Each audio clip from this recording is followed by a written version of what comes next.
amigos e minhas amigas, tudo bem com vocês? Meu nome é Fara Duarte, sou corretora de imóveis e hoje nós estamos aqui no Vida de Corretor, isso mesmo, para falar para você como que funciona o financiamento bancário. E nós estamos recebendo aqui hoje, na sede do Cresce, o correspondente bancário Danilo, da Outcred. Gente, a Outcred é nada mais, nada menos que um correspondente diamante, isso mesmo. Quase 10 anos de mercado, né? E hoje você vai saber um pouquinho quem pode comprar imóvel, quais os documentos do vendedor, do comprador, qual o momento que se usa o FGTS. Hoje você vai saber um pouquinho de como funciona o financiamento bancário, ok? Oi Danilo, tudo bem? Tudo jóia, Seja bem-vindo, boa tarde, seja bem-vindo aqui no nosso Vida de Corretor, para esclarecer um pouquinho para esse corretor que está começando agora, ou esse que já tem muito tempo de mercado, mas não conhece como funciona o financiamento, né? Boa tarde, pessoal, tudo bem? Obrigado, Fara, pelo convite, obrigado ao Cresce por disponibilizar esse tempo aqui para a gente trocar uma ideia, bater um papo sobre financiamento. Eu brinco muito lá no meu escritório, Fara, que corretor precisa dominar financiamento. E aquele corretor que domina financiamento, ele vai alcançar o sucesso, né? Hoje faz parte da venda, né? Sim. Adquirir crédito. Se não tem crédito, na maioria dos casos não tem venda. Então, o corretor que não domina financiamento, ele está ficando para trás. Isso é verdade, porque você já perde tempo, né? Você faz todo um contrato, quando você chega lá, o cara tá com o nome sujo, e aí? Aí você perdeu tempo, mostrou o imóvel, fez contrato e não fez o que tinha que fazer, que era verificar o nome desse cliente, a capacidade de pagamento dele, né? Às vezes não só nome, Fora, mas o principal é a capacidade de crédito. Qual é o orçamento desse cliente? Nós temos bons imóveis, 200, 300, 400, 500, né? Lógico, quanto mais caro, melhor. A tendência de ser melhor. Mas será que o seu cliente consegue esse crédito? Será que a entrada do seu cliente, mais o que o banco disponibiliza, é suficiente para você gastar tempo e mostrar aquele imóvel de 500 mil? Talvez não, né? Às vezes, se a gente tivesse conhecimento prévio, se a gente conseguir antecipar o financiamento, antecipar a análise de crédito, você vai ter uma ferramenta muito importante na mão, que é nada mais, nada menos que o orçamento do seu cliente. Você vai poder direcionar seu cliente para aquele perfil de imóvel, lógico, que adeque a ele e que adeque também à condição financeira dele.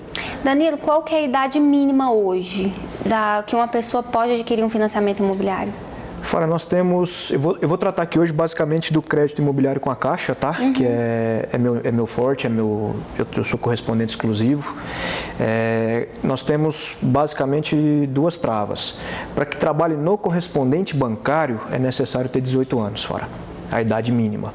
Porém, existem situações em que o cliente é emancipado, de 16 a 18 anos. Esse cliente pode fazer o financiamento? Pode. Porém, ele não faz com o intermédio do correspondente, ele tem que fazer dentro de uma agência, direto com o gerente dele. Tá? Então, a partir de 16 anos é possível, desde que é emancipado, dentro das agências. De 18 em diante, o correspondente pode agir, pode ser facilitador aí nesse financiamento. E quais são os requisitos? A pessoa chega lá, tem 18 anos, o que ela precisa hoje para comprar um imóvel? Primeiramente, idoneidade cadastral. Não adianta eu querer comprar um imóvel e estou com o nome sujo. Uhum. Preciso mostrar para o banco capacidade de crédito. E aí a gente vai trabalhar com comprovação de renda, seja renda informal, né? Um autônomo, um empresário. E apresentação de documentação pessoal. Danilo, se eu tiver tudo isso, eu tenho crédito garantido? Não, é necessário que a gente faça uma análise de crédito e a partir da análise de crédito a gente já dá um pouquinho mais de certeza para o cliente, um pouquinho mais de tranquilidade para o corretor seguir com a venda.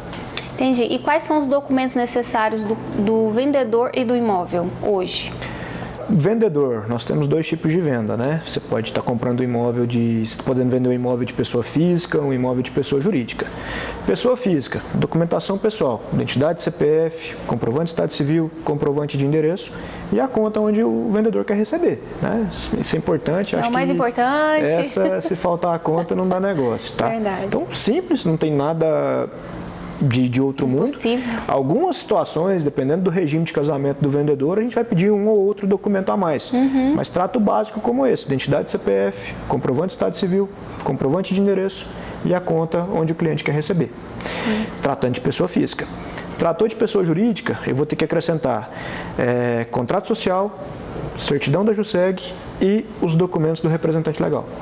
Quais são os documentos do representante legal? Identidade CPF, Estado Civil, endereço e a conta PJ. Danilo, tô vendendo uma casa de um construtor PJ. A Caixa paga na conta pessoa física dele? Não. Então, se é PJ, conta PJ. Tá? Isso é importante, principalmente para novos construtores que às vezes não tem a conta PJ já aberta. Entendi. É possível hoje a Caixa financiar 100% do imóvel? Acho que esse é o sonho de todo mundo, né, Fara? Não é possível financiar 100% do imóvel. É necessário a entrada e talvez o principal motivo da entrada hoje seja a proteção do mercado financeiro. Imagina se o banco financia 100% e daqui um pouco esse cliente aperta. A primeira coisa que ele vai deixar de pagar é o banco. Sim. E isso vai comprometer a saúde financeira do banco. Daqui a pouco a gente não tem mais crédito. Tá? Uma percepção de mercado que eu tenho por esse motivo. Existem acordos, chama Acordo de Basileia. O banco precisa reter uma parte do montante que ele te empresta. Então, se eu te empresto 80%, eu preciso reter uma parte. Se eu te empresto 90%, eu tenho que reter mais. 100%, eu tenho que reter uma grande parte daquele capital que eu emprestei em caixa. Sim. E isso acaba que diminui a liquidez do banco também. É um problema. Tá? Então, qual é a regra? A Caixa, em regra, vai financiar para imóveis novos e usados cotas de até 80%. Sim. Tá? Empreendimento pessoa jurídica financiado pela Caixa. Então, por exemplo, eu tenho uma grande construtora, eu contratei aquele empreendimento pela Caixa, né, eu fiz o financiamento PJ, que a gente chama. Nesse caso, eu consigo cota de até 90%. Tá? É o crédito associativo isso? Seria pelo crédito associativo. Entendi. Tá? Eu consigo cota, desde que o empreendimento seja contratado pela Caixa, a gente consegue cota na tabela SAC de até 90%. Entendi. Mas, de forma geral, imóvel novo, individual, imóvel usado, cota de até 80%. Tá? E quanto tempo demora a aprovação desse crédito? O cliente deixou a documentação, porque a gente ouve falar, nossa, o financiamento demorou 1 ano, o financiamento demorou 6 meses. Hoje, regra, qual que é o tempo? Regra, não existe tempo. Mas a gente pode, o que eu costumo falar muito para os meus clientes, é que a gente tem um controle do processo hoje. Então a gente pode segmentar esse processo. Qual é o primeiro passo para fazer um financiamento imobiliário, Fará? Aprovação de crédito. Vamos segmentar. Primeiro eu aprovo o crédito. Vai variar de acordo com o correspondente. A análise de crédito, fora, ela demora 20, 25 minutos. Sim. Se a documentação completa, 20, 25 minutos, a gente já tem condições de dar uma resposta para o cliente. Nós vamos responder todo mundo com 25 minutos? Não, a gente tem outras demandas também. Então, vai variar de acordo com o escritório, de acordo com o correspondente, de acordo com a agência, mas a análise de crédito é algo rápido, tá? Importantíssimo, documentação organizada. Quanto mais completo, mais organizada a documentação do seu cliente, mais rápido a gente consegue dar o retorno, tá? Passo 1, aprovação de crédito, Fara. Esse crédito ele fica válido por 6 meses. Certo. Tá? Depois eu preciso achar esse imóvel. Eu vou trabalhar um imóvel novo, um imóvel usado, ele é individual, ele é empreendimento. Eu vou ter que solicitar a vistoria do imóvel, esse imóvel já tem vistoria. Tudo isso impacta no prazo. Então, por isso que essa pergunta, quanto tempo leva um processo de financiamento, ela não tem resposta. Porque cada processo é uma história diferente. É bem subjetivo, depende do cliente, né? E eu brinco muito lá no escritório que o processo ele não é meu, ele não é da Audicred, o processo ele é nosso. Quem é nós? A Audicred, o cliente, o corretor de imóveis, o proprietário do imóvel, a Caixa e a engenharia da Caixa. Se um desses 6 itens aqui, dessas 6 pessoas vem a falhar, seu processo vai demorar. E às vezes quem pode falhar é o corretor, às vezes quem pode falhar é o cliente, lógico, às vezes a gente falha também. Sim. Mas, ou seja, está todo mundo envolvido nesse processo e se houver falha, seu processo vai demorar um pouquinho mais. O que é falha? O cliente sujou o nome. Como que eu prometo assinar um contrato com 25 dias, sendo que o cliente sujou o nome? Demora 5 para limpar? A culpa é do correspondente? A culpa é da Caixa? A culpa é do corretor? Não, a gente precisa entender o fluxo do processo para poder responder essa pergunta com mais precisão. Tá? Então, prazo. Quem começa perguntando de prazo está errado. Pergunta de etapa. Quais são as etapas para o meu processo? E vamos dividir esse financiamento em etapa por etapa, que você vai ver que a gente vai chegar lá no final todo mundo feliz. Comprador, vendedor, corretor e a Caixa também. Lógico, o correspondente, né? Oh, melhor ainda. E o FGTS? Vamos falar de FGTS. Quando o cliente pode usar o FGTS no financiamento? Fora, primeiramente, a regra não é da Caixa, a regra é existe uma lei, né, que me falhou a memória aqui o número da lei, mas que faz a liberação para o uso do FGTS. Então, o cliente pode usar FGTS? Sim, desde que ele obedeça algumas regrinhas. Eu preciso ter 36 meses de recolhimento de FGTS, ou seja, 3 anos de carteira assinada, consecutivos ou não, na mesma empresa ou não. Eu vou pegar a carteira de trabalho dele e vou contar os dias. Os dias trabalhados tem que dar mais de 3 anos trabalhados, tá? Esse é o primeiro motivo. O segundo motivo, a segunda regrinha para ele poder estar utilizando o FGTS, ele não pode ter imóvel residencial no nome, tá? Na cidade ou na região metropolitana onde ele está adquirindo. Danilo, eu tenho um imóvel em Brasília, está quitado, estou comprando em Goiânia, trabalho em Goiânia, moro em Goiânia, eu posso usar FGTS, mesmo tendo um imóvel. Por quê? Brasília e Goiânia não é na mesma região metropolitana. Eu tenho que estar comprando na região onde eu moro ou trabalho. Eu não posso comprar um imóvel usando o FGTS, trabalhando em Goiânia, morando em Goiânia, lá em Brasília. O FGTS está aí para auxiliar na aquisição do primeiro imóvel e no imóvel para moradia. Então, não faz sentido eu comprar em Brasília morando em Goiânia. Então, o FGTS fica limitado.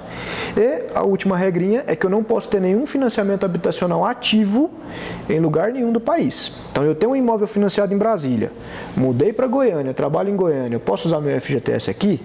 Não. Enquanto eu não quitar meu imóvel lá em Brasília, eu não posso usar meu FGTS aqui. Entendi. Tá? Eu posso usar o FGTS para quitar o meu financiamento lá, mas eu não posso usar na aquisição de um novo aqui. Tá? Então, são basicamente as regras que a gente segue, tá? Para a utilização do FGTS. Não é uma regra da Caixa, é a lei que determina. Então, às vezes, o corretor, a Caixa não deixa usar o FGTS. Não é a Caixa que não deixa usar, é a lei. A gente precisa seguir a lei. E quais são os tipos de financiamentos existentes hoje pela Caixa? Temos aí, basicamente, eu gosto de falar primeiramente de origem de recurso, Fara. O corretor precisa entender de onde vem o dinheiro que eu empresto para ele, tá? Não é simplesmente chegar lá na minha mesa e eu quero um dinheiro. Não, de onde vem o dinheiro que eu estou te emprestando? A gente tem duas origens bem claras desse recurso. A primeira delas é o FGTS, é o meu FGTS, é o seu FGTS, é o FGTS da turma toda que trabalha com carteira assinada. Esse FGTS fica retido na Caixa, a Caixa usa parte desse FGTS, aí aprovado pelo Conselho Curador, para emprestar isso via financiamento imobiliário. Tá? Então, a primeira grande fonte de recurso para a gente financiar é o FGTS. Dentro do FGTS, a gente tem o programa Casa Verde e Amarela, imóvel novo, programa Casa Verde e Amarela, imóvel usado, que é o antigo Minha Casa Minha Vida, né? E nós temos o Procotista, que está basicamente em desuso, acho que não compensa a gente falar dele. Tá? A linha de crédito do FGTS, Fara, ela é voltada basicamente para imóveis mais baratos, para imóveis populares. Nossa conversa aqui é mais Goiânia, região metropolitana. Para participar do Casa Verde e Amarela, são imóveis até 190 mil em Goiânia, até 180 mil em Aparecida, Trindade, Senador Canedo. E cada cidade tem um teto para poder trabalhar dentro dos limites do FGTS. Importante, Fara, não quer dizer que eu tenho FGTS e que eu vou ter direito a participar da linha de crédito do FGTS, tá? São coisas diferentes. Estou usando o FGTS para recurso próprio e a origem do meu recurso do financiamento vem do FGTS. É preciso dominar isso, tá? Sim. Então, essa talvez seja a fonte maior de recursos que a gente tem hoje para imóveis populares, tá? E hoje a Caixa opera basicamente com exclusividade nesse recurso. O Banco do Brasil até faz, mas muito pouco, bem tímido, e a Caixa basicamente na totalidade aí dessa contratação. Casa Verde e Amarela imóvel novo, Casa Verde e Amarela imóvel usado, a Caixa domina esse segmento, tá? Goiânia novamente imóveis até 190, Trindade, Aparecida, Canedo até 180. E o cliente não pode ter imóvel no nome na cidade ou na região metropolitana. O cliente tem que ter renda familiar de até R$7 mil. Esse é o perfil do cliente para encaixar nas linhas de crédito do FGTS, Casa Verde e Amarela. E o juro varia até quando? Fora, taxa de juros. Nós vamos ter variação aí a partir de 4,5% ao ano até 8,1%. Tá? Muito bom. 4,5% ao ano na faixa 1,5%, que ela é voltada para empreendimentos. E aí depois a gente vai ter divisões por renda. Até R$2 mil eu tenho uma taxa de juros, de 2 a 2.600 eu tenho outra taxa, de 2.600 a 3 outra, de 3 a 4 outra taxa, e de 4 mil a 7 mil, outra taxa de juros. Importante ainda, quem tem 3 anos de carteira assinada, além de poder usar o FGTS, nas modalidades de crédito, onde a origem do recurso seja o FGTS, a pessoa tem direito a 0,5% de desconto na taxa de juros. Nossa, muito bom. Então, se a taxa é 8,1, ela cai para 7,6. Se ela é 7,6, ela cai para 7,1. E assim vai, conforme as faixas de renda. Vamos só voltar para eu terminar de te explicar a origem dos recursos. Sim. Primeiro, a gente tem o FGTS, que é tudo isso que eu falei. E a segunda origem de recurso, talvez a que esteja mais crescendo hoje, é o SBPE, Sistema Brasileiro de Poupança e Empréstimo. Não tem crise. Já teve, 2015 já teve, a gente não tinha dinheiro para emprestar quando os recursos da poupança foram evadidos. O pessoal tirou o recurso da poupança para investir e a gente sofreu com isso.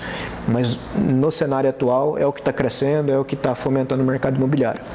Basicamente, de onde vem o recurso? Das cadernetas de poupança. A Caixa, os demais bancos incentivam os clientes a deixarem dinheiro na poupança e esse dinheiro ela pega e reempresta no financiamento imobiliário. Sim. Tá? Todo mundo que não participa do FGTS, por algum motivo, por alguma regra daquela que a gente conversou, ele opta pelo SBPE. Tá? SBPE é só Caixa? Não, aí a gente vai falar de Bradesco, que é um grande player hoje, o Santander está forte, o Itaú está forte, né?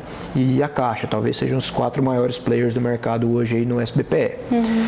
SBPE, até um ano atrás, existia só o tradicional, que é o crédito vinculado a TR. Hoje a gente já pode falar de um crédito vinculado ao IPCA, que é a inflação. Eu já posso falar de uma taxa de juros vinculada à poupança, que é cerca de 2 a 3 meses atrás que a Caixa lançou, né? O Itaú foi pioneiro, a Caixa veio atrás.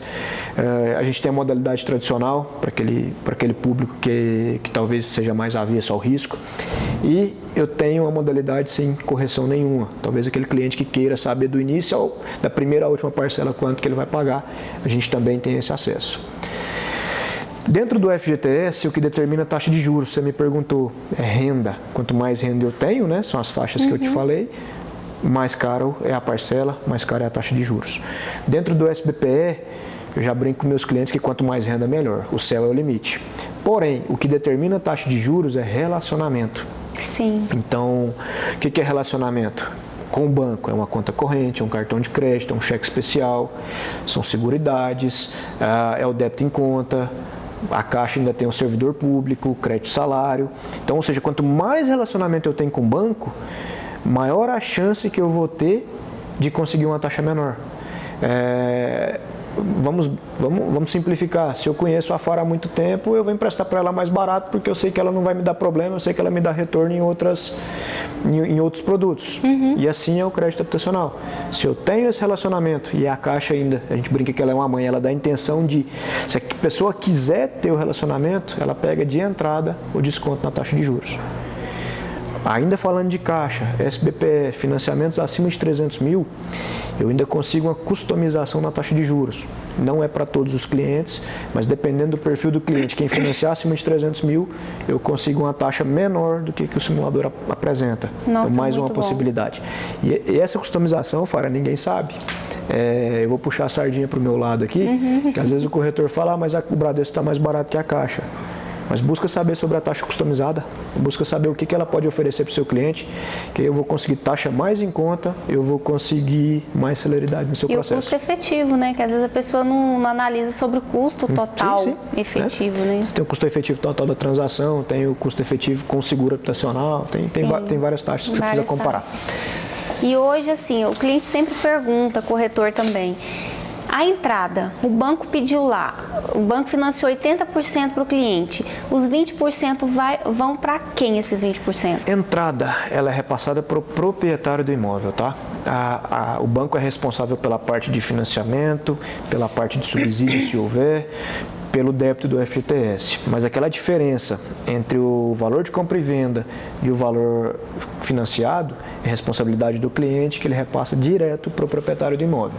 Aí, se houve parcelamento, se é um carro, se é um lote, a Caixa não vai querer saber cadê o depósito desse dinheiro, cadê o recibo do carro que você pagou. Não, é negociação direta entre compradores e vendedores, tá? Ok. Entrada sempre para o proprietário do imóvel. A gente sabe que tem a linha Price e Saque, né? No seu ponto de vista, qual que seria mais interessante hoje? Que você fala, não, o melhor, com menos juros, melhor para o seu cliente é essa. Tá, a gente vai falar então de sistema de amortização. Sim. SAC, sistema de amortização constante. Price, é o sistema francês de amortização, parcela fixa. Fixa. Eu vou te retrucar, não tem como eu te falar qual é a melhor. Você, corretor, precisa entender das duas tabelas e explicar para o seu cliente quais os benefícios de cada uma. Quem decide se é melhor não é a Caixa, não é o corretor. Quem decide se é melhor é o cliente, se faz sentido para a realidade dele, tá? Só para a gente entender. Quando a gente pega uma prestação, a sua prestação ela é dividida entre amortização, que é a parte daquela prestação que efetivamente paga no saldo devedor, que abate no saldo devedor. Então, por exemplo, uma parcela de R$1.000, R$300 é a amortização, esses R$300 abate na dívida. Se a dívida era 100, vira 97.700, tá? Parte da parcela é composta de juros, que nada mais é que a remuneração do banco. O banco está lá para ganhar dinheiro. Parte taxa de administração, também é do banco, e parte o seguro obrigatório, DFI e o MIP. Tá? Então a sua parcela é composta disso. Quando eu trabalho com a SAC, a parte de amortização ela é constante. A amortização da primeira à última parcela é igual. Porém, o juro vai reduzindo. Eu paguei a primeira parcela, eu devo menos, a minha taxa de juros reduz. Então, por isso eu pago menos na segunda. Minha taxa de juros não, perdão. O meu saldo devedor é menor, menos juro, minha parcela diminui. E assim vai até chegar lá no final, por isso a parcela é decrescente. Tá? Tabela Price. Você colocou entre aspas, eu vou usar o termo teórico, tá? A price, teoricamente, ela é fixa. Teoricamente, por quê? Se você for olhar livros, ela vai te falar que a primeira é igual à última parcela. Por que no financiamento imobiliário a gente não pode falar que ela é fixa, ela é linear? Porque o financiamento imobiliário tem correções, seja pela TR, seja pelo custo do seguro. Então ela vai ter comportamento linear. Mas fixa, a primeira igual à última não vai ser. Mas na teoria, a price é fixa. Na prática, para financiamento habitacional... Mas é pouca coisa, né? A oscilação não é muita coisa, não. A TR é correção futura, vai depender do indexador que o cliente escolher, vai depender da economia, não tem como a gente cravar isso. Mas se a gente pegar um cenário para trás, sim, a oscilação é pouca. A price, a amortização ela é crescente. Então, naquele mesmo exemplo de 1.000 de parcela, talvez eu vou ter R$50 de amortização, e o restante de juro, administração e seguro. E isso vai invertendo. A minha amortização vai crescer e o meu juro vai diminuir, de tal forma que a parcela tente esse comportamento constante, tá? Esse comportamento linear. Qual é melhor? O seu cliente é que vai saber. Na prática, a tabela Price me permite financiar mais com menos renda. Sim. Ela basicamente domina o Casa Verde e Amarela, né? Imóvel novo. Sim. Porque o cliente na tabela Price ele financia mais. Tabela SAC, ela me permite uma amortização da dívida mais rápida. Então, por exemplo, se eu pagar 10 anos na tabela SAC e 10 anos na Price, certamente eu vou dever menos na tabela SAC. Qual é melhor? Não sei. Qual é o perfil do seu cliente? Entenda de tabela SAC, entenda de tabela Price. Explique para o seu cliente e ele toma a decisão do que é melhor. A Caixa não está aqui para falar que o melhor é SAC, que o melhor é Price. A Caixa que está para oferecer oportunidades e a oportunidade que ficar melhor para o seu cliente a gente vai contratar. Entendi. O cliente sempre pergunta, e o corretor também tem essa dúvida, qual que é a melhor meio de amortização? É em parcelas? Tem cliente que fala, eu estou pagando a primeira e a última, né? E ele tem lá um FGTS há 2 anos, que eu sei que já pode usar, né? A cada 2 anos, ele pode usar o FGTS para abater nas parcelas ou no saldo devedor. Hoje, qual que seria melhor? Abater nas parcelas ou no saldo devedor para fazer essa amortização? Mais uma vez, não existe o que é melhor, existe o que faz sentido para o seu cliente. Você trouxe aí a questão do FGTS, eu vou tratar primeiro ela. Então, o seu FGTS, de 2 em 2 anos, você pode utilizar ele para amortizar na dívida, e aí você amortiza reduzindo o prazo ou amortiza no saldo devedor de tal forma que você mantém o prazo maior e recalcula suas parcelas. Sim. Qual é melhor? O que faz sentido para o seu cliente? Se o cliente é agoniado com prazo, só a parcela do seu cliente diminuir é melhor. O que for melhor para ele, a Caixa vai fazer. Em ambas as situações, se eu devo 100 mil, amortizei 10 mil, eu vou passar a dever 90. Independente. Ou seja, agora, você tirou aqueles juros que eu tirei o juro, Isso. paguei só a dívida, a amortização. Tá? Então, se eu escolhi diminuir o prazo, sei lá, esses 10 mil deu para pagar 10 anos, então o que era 360 ficou 240. Sim. Agora, se eu escolhi reduzir a parcela, esses 10 mil deu para reduzir R$300 na parcela, a partir do mês seguinte sua parcela vai vir R$300 mais barata. Tá? E tem uma modalidade que o pessoal às vezes não conhece, que o FGTS pode ser utilizado fora de ano em ano para pagamento de parcela.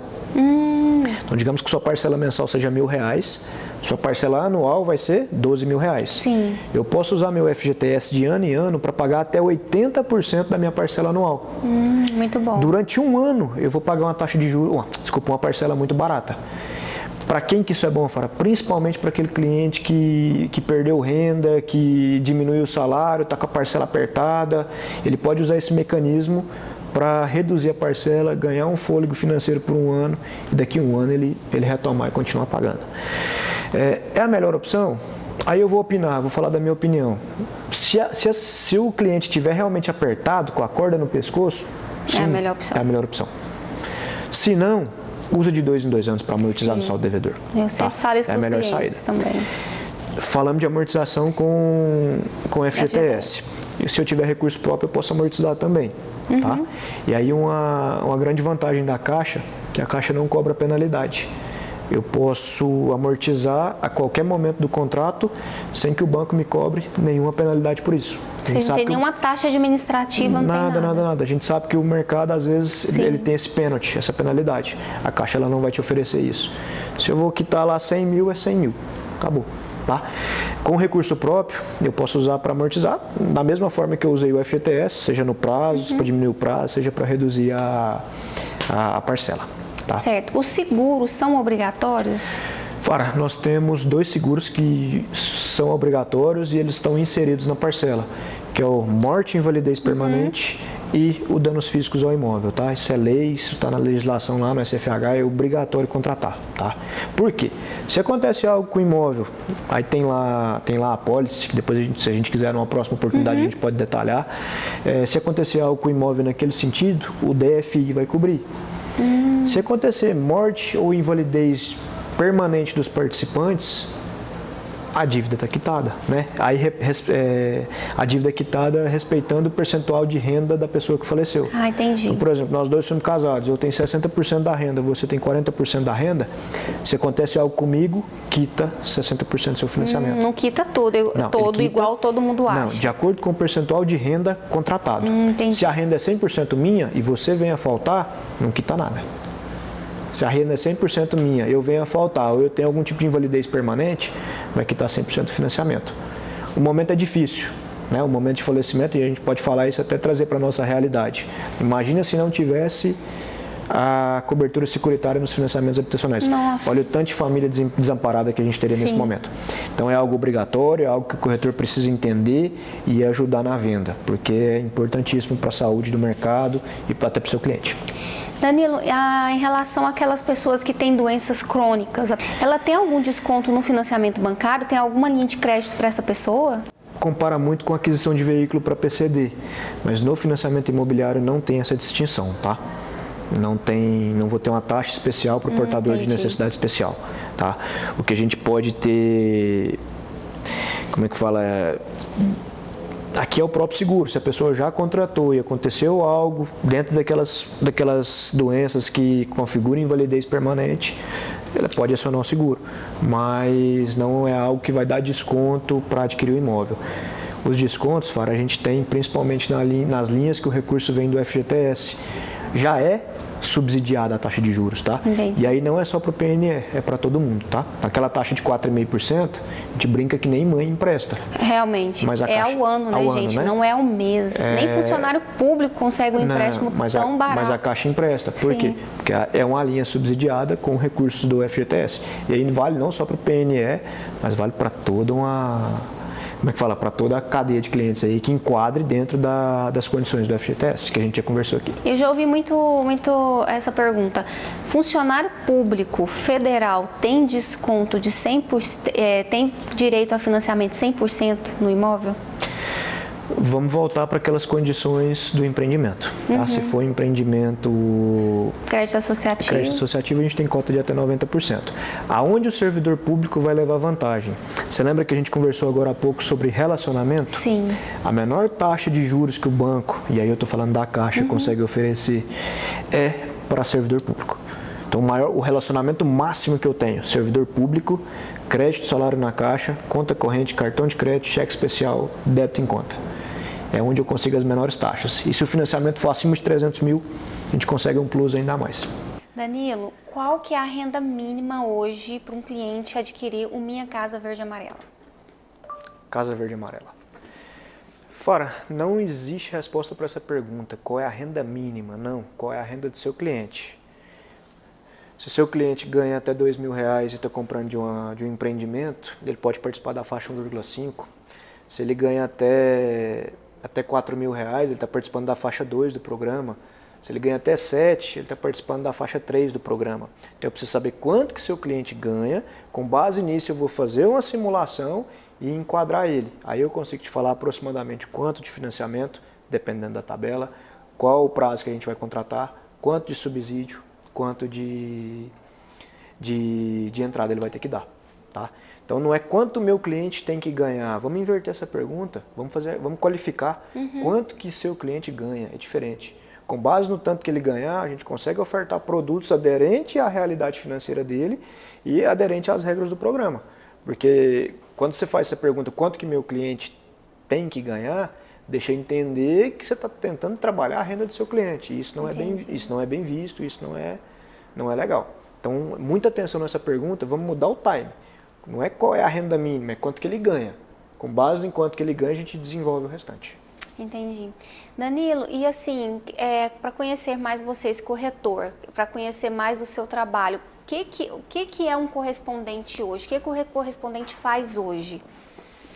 Na teoria, nós somos credenciados pelo Banco Central, né? Nós somos autorizados pelo Banco Central por resolução do Bacen e contratados pela instituição financeira para prestar serviço. Na prática, eu falo que nós somos facilitadores. É só você buscar o mercado imobiliário antes do correspondente bancário, e aí eu vou citar o exemplo da Caixa, porque o exemplo da Caixa é o exemplo de maior sucesso, é o case de maior sucesso de correspondente, porque a autonomia que a gente tem hoje, talvez banco nenhum tenha. Então, nós nos tornamos o grande facilitador do mercado imobiliário.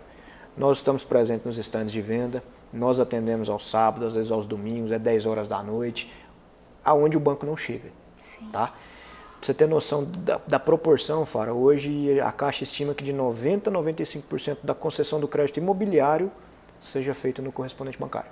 Nossa, então, imagina a proporção que o correspondente tomou, a representatividade, a importância que o correspondente bancário tem hoje para o mercado imobiliário. Tá? Então, na teoria, nós somos credenciados pelo Banco Central, contratados pela instituição financeira, na prática, nós somos facilitadores. Tá? E aí, entenda facilitador como a pessoa que vai organizar todo o seu processo de financiamento, desde a aprovação do crédito do seu cliente até a assinatura do contrato com o banco. Tá? E aí, alguns oferecem algo mais, alguns fazem parte de despachante, alguns... eu, por exemplo, acompanho até o pagamento do vendedor, enfim, mas o correspondente vai facilitar todo esse processo de financiamento. Ele facilitou a vida do corretor, ele facilitou a vida do construtor, ele ganhou dinheiro também e ele fez com que o mercado imobiliário ganhasse celeridade. Você me fez uma pergunta há pouco, né? Pessoal, quanto tempo de processo? Eu estou há 10 anos no mercado. Quando a gente não tinha autonomia para trabalhar, era corriqueiro, processo 6, 7, 8 meses. Tanto é que se pegar pessoas que estão fora do mercado há muito tempo, vendem a ideia de que financiamento imobiliário é difícil. Verdade. Você pegar processo hoje, você pegar um processo que já tem avaliação ou de empreendimento, dependendo, você desliga com 10, 15 dias. Ou até mesmo que não vá usar o FGTS. Principalmente que não vai usar o FGTS. Que você ganha tempo. Quando utiliza o FGTS, é importantíssimo, ajuda seu cliente, mas ele tem um delayzinho de tempo. Sim. Mas enfim, é algo que eu posso falar que a gente revolucionou o mercado, né? Hoje o Bradesco já tem correspondente, acho que hoje o Santander também tem, voltado para o imobiliário, né? A Caixa revolucionou o mercado imobiliário com a figura do correspondente. Verdade. Danilo, quais são os requisitos hoje para ser um correspondente bancário? Bom, eu já tenho 10 anos de mercado. Muita coisa. os requisitos talvez de 10 anos atrás não sejam os mesmos de hoje. Mas na prática, você precisa estar certificado pelo Banco Central. Para atender o mercado imobiliário, a gente tem uma certificação, a gente chama de CA 300. Eu preciso estar certificado pela ANEPS, que ela me garante que eu sou um promotor de correspondente, que eu posso operar com todos os produtos do mercado. Então eu tenho que ter certificação. Correspondente, ele precisa já ter uma empresa ativa e ele agrega o serviço de correspondência bancária a essa empresa. Então não existe, eu vou abrir um correspondente bancário. Ou eu tenho, sei lá, um supermercado e eu tenho um correspondente bancário. No meu caso, eu sou uma copiadora e eu tenho um correspondente bancário. Acaba que o correspondente bancário ele sobrepõe as outras atividades, porque é algo que demanda tempo. Mas ele não é, como é que fala, você não abre um correspondente bancário. Você tem uma empresa e vincula um correspondente bancário nela. Entendi. Uma assessoria de crédito, uma assessoria de cobrança, enfim. Aí vai da escolha tributária que você fizer junto do seu contador. E tem que ter o convênio com a Caixa, né? Já teve fase da Caixa estar abrindo correspondente assim, à torta e à direita, toda esquina tem correspondente, hoje já não está mais assim, ela já está mais selecionando, porque passou daquela fase de aprendizado, a fase Sim. hoje é de profissionalismo. Tá? Eu não estou correspondente, eu sou correspondente. Tá? Nossa, eu muito vivo de crédito imobiliário, aí a gente faz outros produtos, crédito consignado, abertura de conta, eu visto a camisa do banco, eu sou Caixa. Entendi. E esse corretor hoje que está nos assistindo e ele quer tirar mais dúvidas, você está localizado onde hoje? Fora, meu escritório está na cidade de Jardim, eu fico ao lado da agência Cora Coralina, depois eu vou compartilhar meu perfil no Instagram aqui, e meu WhatsApp. Eu acho que hoje, aonde eu estou lotado não é importante, hoje como eu atendo, eu vou te atender por telefone, por WhatsApp, por e-mail, pelo Instagram, basta nos procurar aí, a gente assina, eu basicamente, particularmente assino contrato na região metropolitana quase que toda, a gente tem parceria com diversas agências e tem equipe para atender, né, Fara? Graças a Deus, hoje nós somos 11 na minha equipe. Tem uma estrutura boa. Tem toda uma estrutura que visa organizar o processo e dar celeridade ao processo. Você tocou num assunto que a gente nem abordou lá atrás. Hoje o corretor, ele estando em outra cidade, ele pode te mandar os documentos via WhatsApp, você consegue fazer essa aprovação para ele? A gente flexibiliza, eu consigo fazer a análise do crédito do cliente e o processo evoluindo, o cliente vai precisar ir no escritório para assinar o que a gente chama de formulários. Sim. É o cadastro, é a avaliação de risco, é o FGTS dele, é a abertura de conta. E aí nesse momento que ele for fazer esse tipo de, digamos que, dessa formalidade, ele me apresenta os documentos originais. Não adianta a gente nadar contra a tecnologia. Verdade. Pega os documentos, me manda. Vou compartilhar também uma ferramenta importante para o corretor, não sei se todos conhecem, o app Habitação Caixa, tem uma ferramenta lá que permite criar a proposta via aplicativo. A Caixa está migrando para o digital, então ela disponibilizou no app Habitação Caixa, e aí tanto o cliente quanto o próprio corretor pode ir lá da imobiliária dele, abrir o aplicativo, inserir, primeiramente ele vai selecionar o correspondente que ele quer que atenda, aí seleciona o de crédito lá, vai pedir as documentações, você vai tirar a foto das documentações, vai mandar via sistema, vai chegar um e-mail para mim para dar o tratamento. Nossa, gente. Então, caso aquele cliente queira fazer via app, também é possível. Muito bom. É um sistema que ele é piloto, que ele está em desenvolvimento, é uma ferramenta que está sendo melhorada a cada Mas dia. tem tudo para dar certo. Sim, acho que é o futuro do mercado. Hoje sempre, ela vai depender muito do... Como é que fala? Não do meu operacional, mas do meu conhecimento, né, da minha consultoria, porque o cliente não vai saber tudo de habitação. Então ele vai usar aquela ferramenta para fazer o operacional e vai contar com o apoio do correspondente para dar a consultoria. Não do que é melhor, mas do qual caminho que ele vai seguir. Entendi. Tá? Ai, Danilo, então é isso. Eu creio que já deve ter esclarecido muitas dúvidas dos corretores, né? Tem muito corretor e até cliente que está nos assistindo agora que tinha essas dúvidas, né? E eu creio que com certeza já deu para dar uma clareada. E você que quer mais informações sobre o correspondente, sobre o Danilo, sobre a Outcred, você pode entrar aqui através dos contatos que nós vamos deixar aqui embaixo. Você pode entrar em contato com ele, você corretor, você cliente, tá? Independente, ou você mesmo construtor, né? Então ele vai estar atendendo você com todas as suas demandas, tá ok? Quero agradecer aqui o Cresce também por mais essa oportunidade e desejar a todos boas vendas, né? E sucesso pra gente. Um grande abraço. Obrigado, Fora. Mais uma vez agradecer pelo convite, pela oportunidade. Acho que falar do que a gente faz, falar do que a gente gosta é muito fácil, né? Acho que a gente conversou aqui por 40, 50 minutos, mas a gente ficaria 1, 2, 3 horas. Estou aberto aí a novas oportunidades da gente bater esse papo, trocar essa ideia e cada vez mais qualificar. Porque quanto mais qualificada é a venda do seu corretor, mais fácil é o serviço do correspondente, mais fácil é o serviço do banco e mais negócio nós vamos gerar. Então, mais uma vez agradecer ao Cresce, deixar meus contatos aí para o que precisar e vamos vender. Vamos vender, bora pra cima. Só para compartilhar, o primeiro trimestre de 2020 foi um ano muito bacana para o mercado imobiliário, né? 2021, nós já batemos recorde no primeiro trimestre, nós superamos o primeiro trimestre de 2020, então é um mercado que está em extrema ascensão, né? Vamos surfar essa onda, Amém. Vamos ganhar dinheiro junto. E essa é a hora. Essa é a hora.